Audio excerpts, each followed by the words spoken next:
నమస్కారం ఘంటారావానికి స్వాగతం. ముందుగా ప్రధానాంశాలు.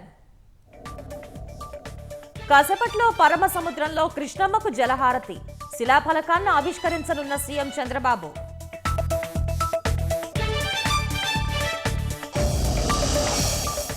ఆస్తుల కోసం ఇంట్లో వాళ్ళని చంపించే సంప్రదాయం తమది కాదన్న కోటమిరెడ్డి.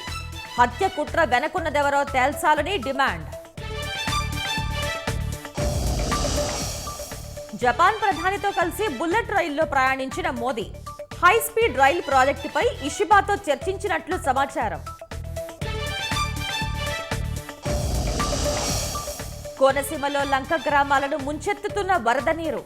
ధవళేశ్వరం వద్ద మొదటి ప్రమాద హెచ్చరిక జారీ చేసే అవకాశం. జమ్మూ కశ్మీర్లో ఆకస్మిక వరద బీభత్సానికి 3 మృతి. గల్లంతైన వారి కోసం ముమ్మరంగా గాలింపు.